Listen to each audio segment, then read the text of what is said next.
নমস্কার বন্ধুরা, সীমা দিদি রান্নাঘরে সবাইকে জানাই স্বাগত। বন্ধুরা, আজকে নিয়ে আসছি চিংড়ি মাছ দিয়ে কাঁঠালের ইঁচড়। এই যে কাঁঠালটা কালকে ঝড় হয়েছিল আমাদের বাড়ির এখানে। ঝড়ে পাশের বাড়ি একটা কাকিমার গাছ থেকে কাঁঠালটা পড়েছিল, কাঁঠালটা দিয়েছে। এই কাঁঠালটা দিয়ে এই যে এই চিংড়ি মাছ 400 গ্রাম চিংড়ি মাছ রান্না করব। চিংড়ি মাছগুলো এখন আমি কেটে নিই। চলো দেখে নিই কী করে চিংড়ি মাছগুলো পরিষ্কার করি।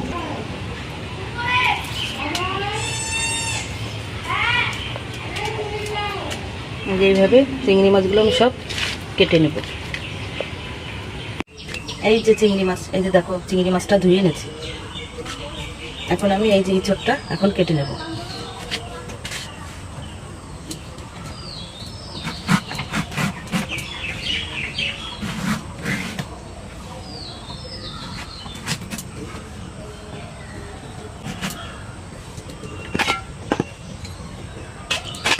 ইঁচড়ের কষটা এইভাবে ধুয়ে দিলে কষটা বেশি লাগে না, তেলও বেশি লাগে না কাটতে।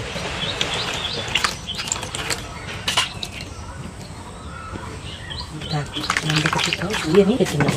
এই যে বুকটা এইভাবে ফেলে দিলাম।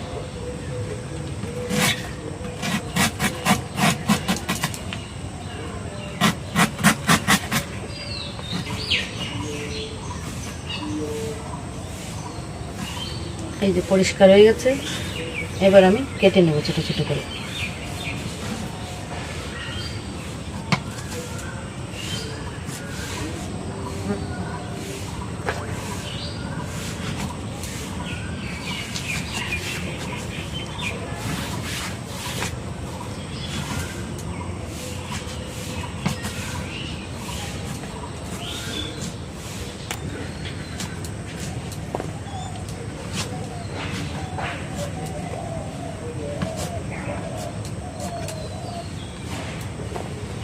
এই যে আমার সমস্ত কাঁঠাল কাটা হয়ে গেছে। এখন এটা হালকা একটু সিদ্ধ করে নেব। ইঁচড় চিংড়ি রান্নার জন্য যে লাগছে পেঁয়াজ কুচি, আদা কুচি, রসুন কুচি, শুকনো লঙ্কা, টমেটো, আর লাগছে গোটা গরম মশলা, আর হলুদ লবণ তো লাগবেই। চলো দেখে নিই কী করে তৈরি করি। আর এই মশলাগুলো এখন আমি বেটে নেব।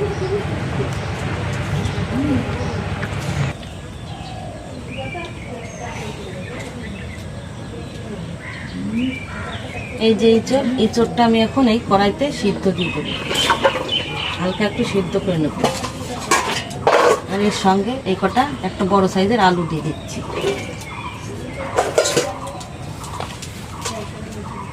আর এর মধ্যে একটু লবণ দিয়ে দেবো। এখন ভালো করে একটু হালকা সিদ্ধ করে নেব। আর জিরে লাগবে,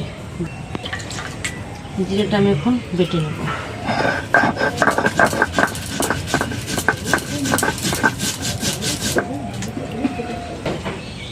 জিরেটা আমার বাটা হয়ে গেছে, এখন আমি নামিয়ে নেব।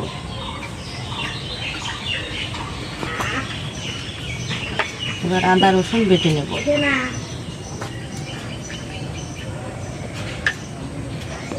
মশলা বেটে নেব।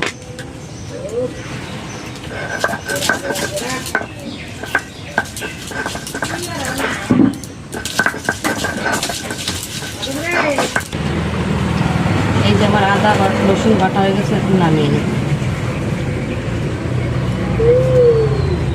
এখন আমি লঙ্কাটা বেটে নেব। এক এক করে সব মশলা বেটে নেব।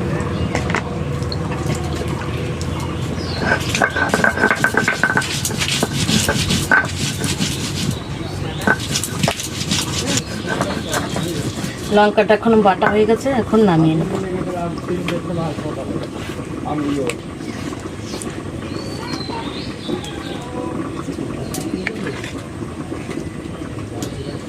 লঙ্কা বাটাটা নামিয়ে নিচ্ছি। এবার পেঁয়াজটা বাটা দেবো। পেঁয়াজটা বেটে দেবো।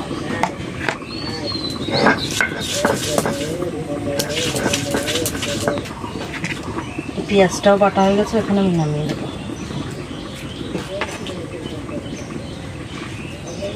আমি দেখো আমার সব মশলা বাটা হয়ে গেছে, শুধু গরম মশলাটা থাকবে। গরম মশলাটা শেষে বাটবে।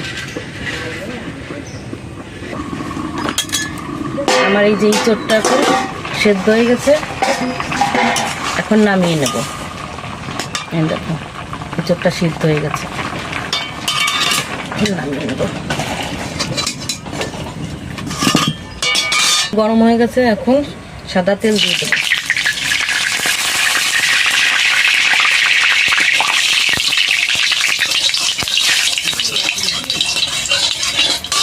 মাছে হলুদ লবণ মাখিয়ে রেখেছিলাম, এখন মাছটা ভেজে নেব।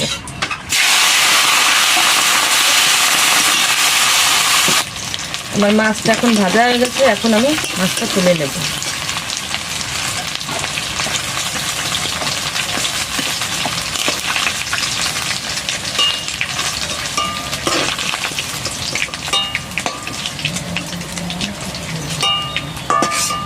সবকটা এরকম আমি লাল লাল করে ভেজে নিয়েছি।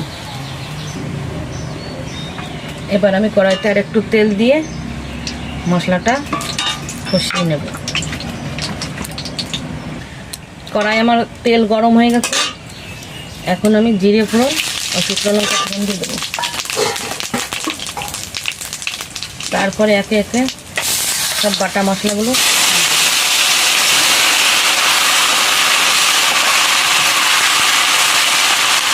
টমেটো কিছুটাও দিয়ে দেবো।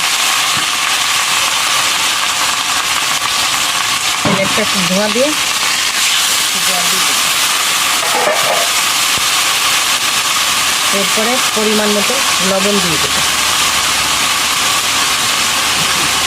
মশলাটা এবার ভালো করে কষিয়ে নিই, ভালো করে কষিয়ে নিয়ে আস্তে আস্তে। এখন আমার মশলাটা কষানো হয়ে গেছে, দেখো কি সুন্দর তেল ছেড়ে দিয়েছে। এখন আমি এঁচোড়টা দিয়ে দেবো, দিয়ে ভালো করে কষিয়ে নেব।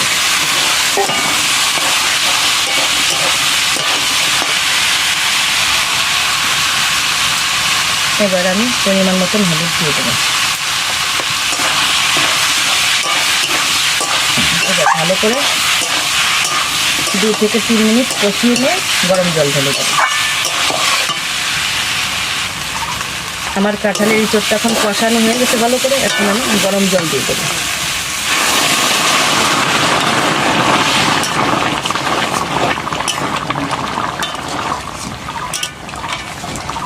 এরপরে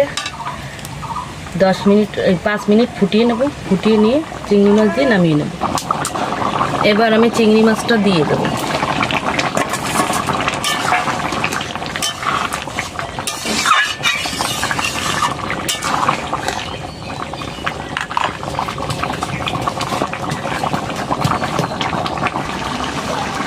এই যে সেই গরম মশলাটা বেটে নিয়েছি, এখন দিয়ে নামিয়ে নেব।